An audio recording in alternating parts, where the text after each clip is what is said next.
మీరు వాహనం నడుపుతూ రోడ్డు మీదకు వెళ్లాలంటే డ్రైవింగ్ లైసెన్స్ కావాల్సిందే. బ్యాంకులో పెద్ద మొత్తం నగదు విత్డ్రా చేసుకోవాలంటే పాన్ కార్డ్ అవసరం పడుతుంది. ఇక టికెట్ రిజర్వేషన్ చేసుకుని ప్రయాణం సాగించాలంటే ఆధార్ కార్డ్ వంటి ఏదైనా గుర్తింపు కార్డ్ తప్పనిసరిగా చూపించాల్సి వస్తుంది. ప్రభుత్వం ఇష్యూ చేసిన ఇలాంటి గుర్తింపు కార్డులు మనకు నిత్యం ఏదో ఒక చోట అవసరం పడుతుంటాయి. అందుకే ఎక్కడికి వెళ్లినా వీటిని తీసుకెళ్లాల్సి వస్తుంది. ఫిజికల్ గా వీటిని తీసుకువెళ్లాల్సిన అవసరం లేకుండా ఎప్పుడు మన చేతిలో ఉండే స్మార్ట్ ఫోన్ లో డిజిటల్ రూపంలో ఉంటే ఎంత బాగుంటుంది. అందుకు అవకాశం ఉంది. అదే డిజిలాకర్. అసలేంటి డిజిలాకర్? దీనిని ఎలా ఉపయోగించాలో తెలుసా? ప్రభుత్వం తీసుకొచ్చిన ఒక డిజిటల్ ప్లాట్ఫామ్ డిజిలాకర్. దీంట్లో సర్టిఫికేట్లు, పత్రాలు సురక్షితంగా దాచుకోవచ్చు. మీకు ఎప్పుడు కావాలంటే అప్పుడు యాక్సెస్ చేసుకోవచ్చు. 10th సర్టిఫికేట్ నుంచి Aadhaar card, pan card, ration card ఇలా ప్రభుత్వం జారీ చేసిన అన్ని డాక్యుమెంట్లను కూడా డిజిటల్ రూపంలో దాచుకోవచ్చు. లైఫ్ ఇన్సూరెన్స్ వంటి ముఖ్యమైన డాక్యుమెంట్లు కూడా దీంట్లో దాచుకునే వెసులుబాటు ఉంది. ఒకవేళ డ్రైవింగ్ లైసెన్స్ మర్చిపోయి ట్రాఫిక్ పోలీసులకు చిక్కినప్పుడు కూడా డిజిలాకర్లో పత్రాలు చూపించవచ్చు. ఇలా ఎప్పుడైనా ఎక్కడైనా వీటిని ఉపయోగించుకోవచ్చు.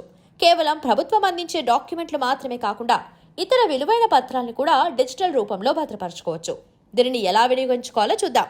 తొలుత ఫోన్లో డిజిలాకర్ యాప్ ఇన్స్టాల్ చేసుకోవాలి. పేరు, పుట్టిన తేదీ, ఈమెయిల్, మొబైల్ నంబర్ వంటివి ఎంటర్ చేశాక వచ్చే 6 అంకెల సెక్యూరిటీ పిన్ ఎంటర్ చేయాలి.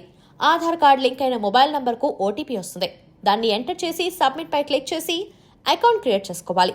ఆ తర్వాత ఆధార్ నంబర్ లేదా 6 అంకెల సెక్యూరిటీ సాయంతో సైన్ ఇన్ అయ్యాక మీ ఆధార్ వివరాలు దాంట్లో ప్రత్యక్షమవుతాయి. కుడి వైపున పైన మీ ఫోటో కూడా కనిపిస్తుంది. యాప్లో కిందున్న సెర్చ్ సింబల్ పై క్లిక్ చేసి మీ రాష్ట్రం పేరు ఎంచుకోగానే 10వ తరగతి, ఇంటర్, డిగ్రీ సర్టిఫికెట్స్ లిస్ట్ ప్రత్యక్షమవుతుంది. దాంట్లో మీ ప్రాంతం, యూనివర్సిటీకి సంబంధించిన ఆప్షన్ ఎంచుకుని హాల్ టికెట్ నంబర్, పాస్ అయిన సంవత్సరం ఎంటర్ చేసి డాక్యుమెంట్లు పొందొచ్చు. వీటితో సహా పాన్ కార్డ్, రేషన్ కార్డ్ వంటి ప్రభుత్వ గుర్తింపు కార్డులను కూడా డౌన్లోడ్ చేసుకోవచ్చు. ఇలా డౌన్లోడ్ చేసుకున్న డాక్యుమెంట్లు కింద ఉన్న ఇష్యూడ్ లో దర్శనమవుతాయి. మాన్యువల్ గా ఎలా అప్లోడ్ చేయాలో ఇప్పుడు చూద్దాం. యాప్ లో సైన్ ఇన్ అయ్యాక కిందకు స్క్రోల్ చేస్తే డిజిలాకర్ డ్రైవ్ అనే ఆప్షన్ కనిపిస్తుంది.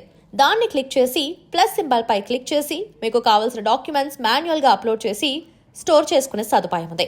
గూగుల్ డ్రైవ్ మాదిరి అక్కడే స్పెషల్ ఫోల్డర్స్ కూడా క్రియేట్ చేసుకునే సదుపాయం ఉంటుంది. డిజిలాకర్ లో ప్రతి యూజర్ కు కూడా 1 GB క్లౌడ్ డేటా వస్తుంది. 10 MB వరకు ఒక్కో ఫైల్ స్టోర్ చేసుకోవచ్చు. వీటిని ఇంటర్నెట్ సాయంతో ఎక్కడున్నా యాక్సెస్ చేసుకోవచ్చు.